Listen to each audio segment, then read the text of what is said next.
வணக்கம் தோழர்களே. இன்றைக்கி பார்த்தீங்கன்னா ஜூன் 23, 24 இதற்கான கரண்ட் அஃபேர்ஸ் பார்த்தீங்கன்னா பார்க்க போகிறோம். வாங்க வீடியோக்குள்ளே போகலாம். முதலாவதாக 53வது ஜிஎஸ்டி கவுன்சில் கூட்டத்தின் முக்கிய அம்சங்கள் அதை பற்றி பார்க்க போகிறோம். இந்த ஜிஎஸ்டி கவுன்சில் கூட்டத்தில் பார்த்தீங்கன்னா சில பொருட்களுக்கு பார்த்தீங்கன்னா அவங்க ஜிஎஸ்டி வரி வீதத்தை பார்த்தீங்கன்னா குறைச்சிருக்காங்க.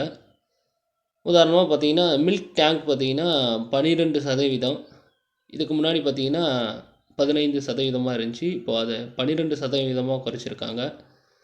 அடுத்தது காட்டன்ஸ். இந்த காட்டன்ஸ்னால் அட்டைப்பெட்டிகள்னு சொல்லுவாங்கள்ல, அதுக்கான வரி வீதம் பார்த்திங்கன்னா 12% சொல்லியிருக்காங்க. சில சர்வீசஸ்க்கு பார்த்திங்கன்னா வரி விகிதம் கிடையாது அப்படின்னு சொல்லியிருக்காங்க. உதாரணமாக பார்த்தீங்கன்னா ரயில்வே பிளாட்ஃபார்ம் டிக்கெட்டு அதற்காக செலுத்த வேண்டிய சேவைகளுக்கான ஜிஎஸ்டி கிடையாது அப்படின்னு சொல்லியிருக்காங்க. இந்த ஜிஎஸ்டி பார்த்திங்கன்னா ஒரு அரசியலமைப்பு சார்ந்தது.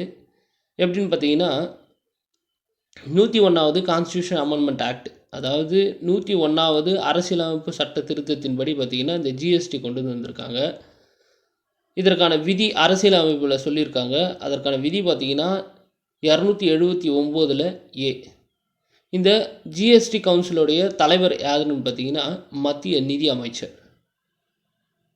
ரெண்டாவது பார்த்திங்கன்னா விரிவான குடிநுழைவு தடம், அதாவது நம்பகமான பயணிகள் திட்டம் அப்படின்ற ஒரு திட்டத்தை பார்த்திங்கன்னா அறிமுகம் செய்திருக்காங்க. எந்த ஏர்போர்ட்லன்னு பார்த்திங்கன்னா இந்திரா காந்தி இன்டர்நேஷ்னல் ஏர்போர்ட். மூன்றாவது பார்த்திங்கன்னா பிஸ் என்றால் பியூரோ ஆஃப் இந்தியன் ஸ்டாண்டர்ட்ஸ் அப்படின்னு சொல்லக்கூடிய ஒரு நிறுவனம் பார்த்திங்கன்னா புதிய தரநிலைகள் ரெண்டு அறிமுகம் செய்திருக்கு. அதில் ஒன்று பார்த்திங்கன்னா ஐஎஸ் 18590 2024 அப்படின்னும், ரெண்டாவது பார்த்திங்கன்னா ஐஎஸ் 18606 2024 அப்படின்னு ஒரு புதிய தரநிலைகளை பார்த்திங்கன்னா வெளியிட்டிருக்கு. இது எதற்கான தரநிலைகள் அப்படின்னு பார்த்திங்கன்னா வெஹிக்கிள்ஸ் அதற்கான தரநிலைகள் அப்படின்னு இந்த பியூரோ ஆஃப் இந்தியன் ஸ்டாண்டர்ட்ஸ் பார்த்திங்கன்னா வெளியிட்டிருக்கு. நான்காவதாக பார்த்திங்கன்னா பொது தேர்வுகள் மற்றும் நுழைவுத் தேர்வுகளில் ஏற்படும் குளறுபடிகளை களைவதற்காகவும் தேர்வுகளின் நம்பகத்தன்மையை நிலைநிறுத்தவும் 7 நபர் கொண்ட குழு ஒன்று அமைக்கப்பட்டுள்ளது. இதன் தலைவர் யாருன்னு பார்த்தீங்கன்னா டாக்டர் கே ராதாகிருஷ்ணன். இவர் யாருன்னு பார்த்தீங்கன்னா இஸ்ரோவுடைய சேர்மன். அடுத்தது 5வது பார்த்தீங்கன்னா அம்புஜி மேளா திருவிழா நடைபெறும் மாநிலம் எதுன்னு பார்த்தீங்கன்னா அசாம். இந்த அம்புஜி மேளா திருவிழா நடைபெறும் மாநிலம் எங்கன்னு பார்த்தீங்கன்னா அசாம். அந்த அசாமில் பார்த்தீங்கன்னா கமக்கியா என்ற கோவிலில் பார்த்தீங்கன்னா இந்த திருவிழா நடைபெற்று வருகிறது. அடுத்ததாக பார்த்திங்கன்னா தேவஸ்தான பூர்ணிமா அல்லது சானா யாத்ரா அப்படின்ற ஒரு சடங்கு நடைபெறும் மாநிலம் எதுன்னு பார்த்திங்கன்னா ஒடிசா.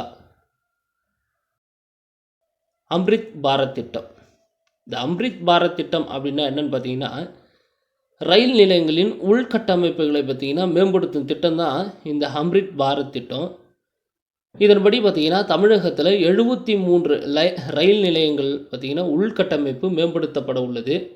இதில் முதற்கட்டமாக பார்த்திங்கன்னா செங்கல்பட்டு ரயில் நிலையம் பார்த்திங்கன்னா இந்த திட்டத்தின் கீழ் பார்த்திங்கன்னா உள்கட்டமைப்பு மேம்படுத்தும் பணிகள் பார்த்திங்கன்னா தொடங்கப்பட்டுள்ளது. ஓகே, நன்றி தோழர்களே. இன்றைக்கான கரண்ட் அஃபேர்ஸ் பார்த்திங்கன்னா அவ்வளோதான்.